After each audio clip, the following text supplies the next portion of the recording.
Olá pessoal, hoje vamos ter uma aula especial sobre Parashat Hashavua, Parashat Matot Masei. O assunto da aula de hoje será a força das palavras. No dia 14 de novembro de 1880, 2 anos depois da fundação da colônia de Petah Tikva em Israel, os habitantes inauguraram o cemitério Segula ao lado dessa colônia. A halakha fixa que ao inaugurar um cemitério, deve ser recitada uma reza especial e somente depois deve ser realizado o primeiro enterro. Quando os dirigentes da Hevra Kadisha terminaram de recitar a reza citada anteriormente, um dos homens perguntou: quem está disposto a ser voluntário a ser enterrado primeiro? Disse certa pessoa: eu estou pronto. Ele era uma pessoa saudável, mas em poucos dias faleceu. Em sua Matzeivá consta o seguinte: a quem está enterrado aquele que expressou ter seu desejo de ser o pioneiro a ser enterrado nesse novo cemitério. Essa história fortalece em nossa consciência uma das frases mais famosas ditas por nossos sábios: a vida e a morte estão no domínio da língua. As palavras ditas por nós influenciam diretamente na realidade.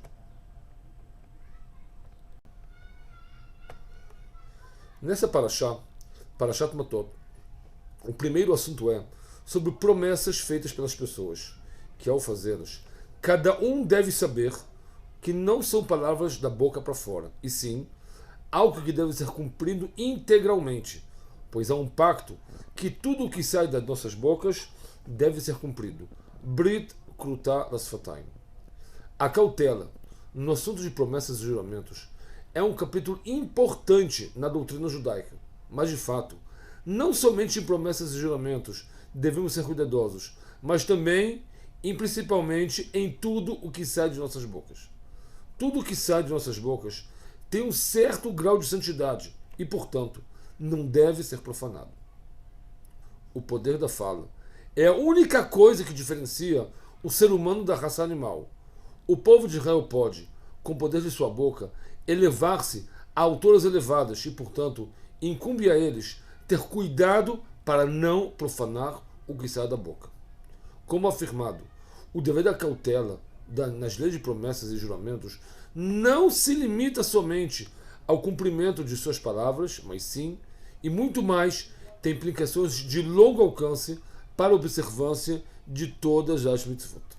A Torá, ao nos ensinar sobre tais promessas, escreve as seguintes palavras: Bamidbar, capítulo 30, Passuco 2. Está escrito lá assim: essa é a coisa que Deus ordenou. Está escrito aqui que a observância e o cumprimento desse preceito de promessas e juramentos constitui uma grande regra em toda a Torá.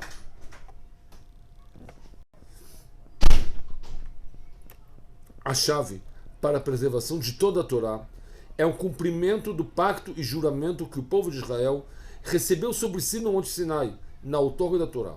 Naquela época, o povo judeu aceitou sobre si, como um povo, tudo o que for ordenado por Deus, ao recitar a famosa frase Naaseh venishma, faremos e ouviremos.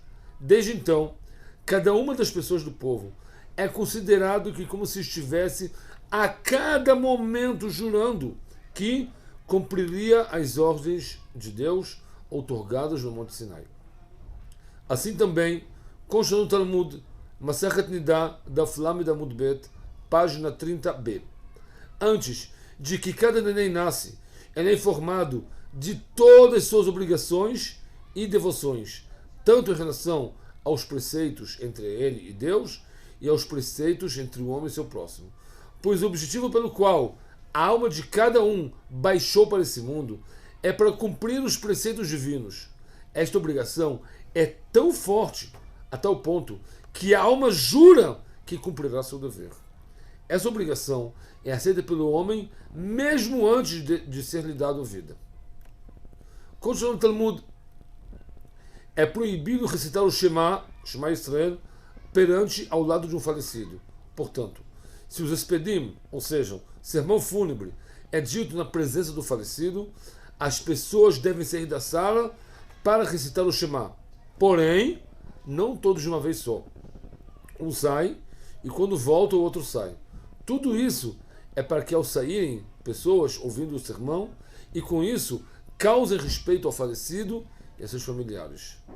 Caso o falecido não esteja no mesmo recinto, é permitido que a pessoa recite o Shema.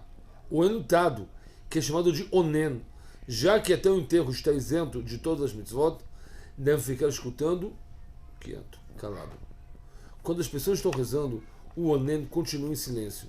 Neste ponto, porém, deve recitar uma reza chamada Tziduk Adin, ou seja, justificando sobre si o julgamento divino, que pelo qual recebeu esse trágico acontecimento em estar de luto. Em relação ao texto dessa tefilá, do Tziduk Adin, divergiram os sábios no Talmud. Primeira opinião, diz o seguinte: Senhor dos mundos, fiz muitos pecados e não fui castigado por eles, nem na relação de 1 para 1000. Que seja vontade perante a ti, que coloque limites perante as nossas desgraças e as desgraças de todo o povo de Israel com piedade. Segunda opinião, esse texto não deve ser recitado, pois a pessoa não pode dizer coisas mais de si mesmo, como por exemplo, que essa pessoa pecou e não foi castigada. Por isso, é como se estivesse convidando o Satã a puni-lo pelos pecados. Isso se chama em hebraico Al Tiftach pela Satã. Não abra a boca para o Satã. Daqui se aprende que a pessoa não deve abrir a boca para o Satã e nem lembrar coisas ruins de si mesmo, pois isso pode levar que as coisas realmente aconteçam para o mal. Existe um ditado paralelo que consta no Talmud, Moed Katan 18a. Já foi citado anteriormente. Brit Kruta Lasfataim. Um pacto foi feito com os lábios. Isso significa que tudo que sai de nossa boca é como se houvéssemos feito um pacto com essas palavras. Do mesmo modo, um pacto feito deve ser cumprido. Assim também as palavras saídas de nossas bocas.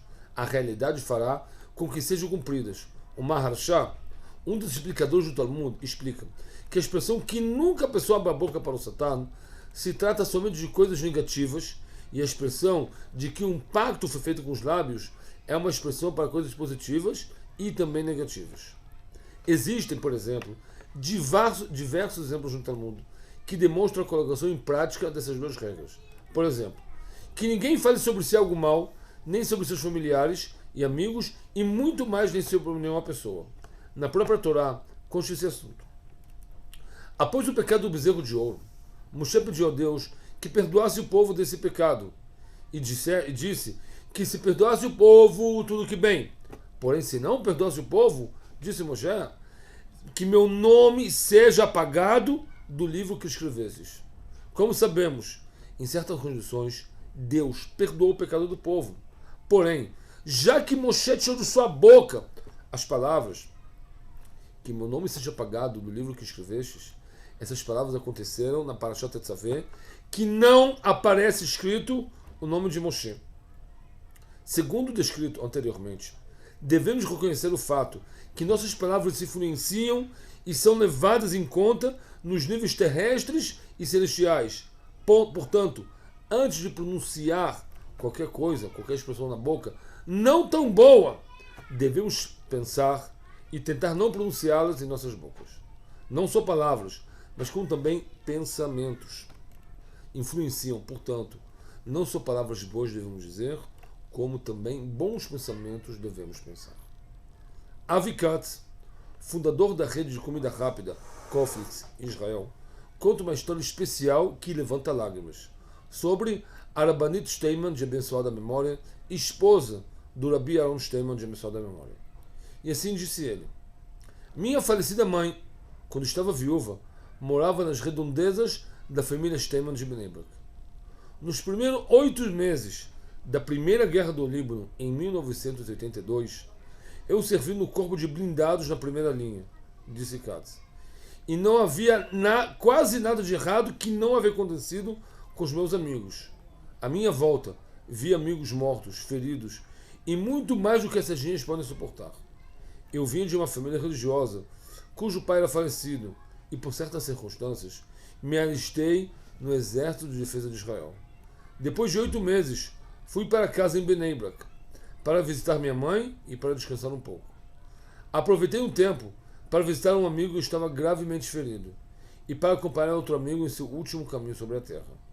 O ponto de ônibus que existe até hoje era perto da casa da família Steinman e também próxima da casa da minha mãe. A ascensão era difícil, entre a visita ao ferido e acompanhamento de um amigo em seu último caminho. Principalmente, ao estar me despedindo da minha viúva mãe, sabendo que estava indo para a primeira linha de batalha, sem saber se voltaria de volta. De repente, a Rabanit Steinman saiu de sua casa. Ela era amicíssima da minha mãe, a quem ela não abandonava, mesmo nos momentos difíceis de sua viuvez, mesmo quando seu marido ficou famoso ao cumprir a missão de Rosh Yeshiva de Ponovitch. Repentinamente, a Rabanit Steinman me pergunta no ponto de ônibus: Avi, como vai? Tudo bom? Não consegui esconder a grande tristeza que estava. Disse-lhe de onde vinha e para onde estava indo. A Rabanit se esticou toda para mim, esquentou minha alma dizendo que tudo, Bezrat Hashem, seria para o bem. E que você saia com a paz e volte com a paz. A Rabanit não se importou de falar com qualquer pessoa para esquentar sua alma com belas palavras. Nada importava. Não minha altura e minha aparência estranha e meu uniforme, não de uma posição rabínica que já era conhecido na cidade e no público ultra-ortodoxo. A única coisa que lhe importava era dizer algumas palavras de sentimento quente para um soldado ter a força de aguentar a batalha. Shifra Segev estava prestes a fechar um shidur. Seu sonho era de casar com um dos mais brilhantes Bachurim da Yeshiva, Kol HaTorah. E esse sonho estava prestes a ser realizado. Elhanan Grossbaum era o Bachur da Yeshiva. Seu nome era famoso como um dos Bachurim mais brilhantes. Shifra estava felicíssima e guardou em segredo o desenvolvimento da ligação entre ela e seu futuro noivo. Foram 3 encontros que duraram 1h30 cada um, sendo que o conteúdo desses encontros estava cheio de assuntos espirituais bem profundos. Principalmente, conversaram sobre o objetivo conjunto de construir uma futura família em base aos alicerces de Torá e Yirat Shamayim. No 4º encontro, estavam prestes a fechar os pontos finais para decidir se realmente iriam comprometer-se um com a outra. Shifra tinha uma amiga muito próxima chamada Esther. Entre as duas não haviam segredos, e Shifra contou para sua amiga todos os detalhes da ligação com seu futuro noivo. Porém, a alegria de Shifra não durou muito. Na manhã seguinte, o Shadchan, o casamenteiro, ligou para o pai da Shifra e disse que, com muita dor, o noivo decidiu, por motivos pessoais que não foram revelados, que a ligação entre eles estava desmanchada. Shifra ficou extremamente deprimida e surpresa com tal aviso. Depois de horas de choro, ela ligou para sua amiga Esther e lhe contou o que havia acontecido. Porém, mesmo que Esther tentou acalmá-la, não adiantou nada, pois Shifra pensou que essa ferida nunca iria cicatrizar. E realmente, ela não errou nesse ponto. 10 meses depois, Shifra recebe convite de casamento de sua melhor amiga Esther. E quem era o noivo? Hananael Grossman, o noivo que tinha desmanchado com ela. Ela ficou furiosa e ficou chateada com os dois, pois desde o desmancho ela tinha esperança que voltasse atrás, portanto, negou ao escutar qualquer outra oferta de shidur. E justamente, minha melhor amiga, com meu quase noivo, ela sabia de tudo, e mesmo assim pôde noivar com ele e me mandar convite. Como pode ser? Mesmo assim, Shifra decidiu ir ao casamento desde o início. Ela presenciou toda a cerimônia e depois de meia hora não aguentou mais e saiu de lá. Justamente quando saiu, o casal o noivo estava descendo para as danças e justamente Shifra os viu. E assim ela disse: meu rancor é tão grande que desejo que esse casal nunca tenha filhos e que não tenha nenhum proveito da vida em conjunto. Depois de 25 anos, Shifra Knoll subiu nas escadas da Ezrat Hashem da sinagoga. De repente, ela percebe uma senhora que lhe é muito conhecida, de sua idade, e que em sua volta haviam 3 meninas bem levadas. Esther? Shifra? Oi, faz 20 anos que não se vemos, disse Esther. Como vai, Shifra? Graças a Deus, e você? Perguntou Shifra com tristeza. Você vê? Essas três pequenas são as minhas netas. São tão levadas. Bom, Shifra, tenho que ir. Graças a Deus que nos tornamos avós bem jovens, a tal ponto que temos forças para investir nos netos. Como vão seus filhos e seus netos? Ok, tenho que ir. Lembrança a todos. Após a saída de Esther, Shifra começou a chorar, dizendo que se arrependia de ter amaldiçoado sua amiga no casamento. E que agora é tarde demais para que tenha filhos e descendentes, mas pelo menos que Deus perdoa ela na maldição dita naquele dia. Shifra tinha certeza que ao recitar tal maldição, que essa mesma aconteceria, pois foi dita com tanta força e tanta intenção. Porém, o que ela nunca imaginaria, que essa maldição, ao invés de acontecer com sua amiga, aconteceu com ela mesma. Muito obrigado. Bessalot Tovot. Shabbat Shalom. Umevorach.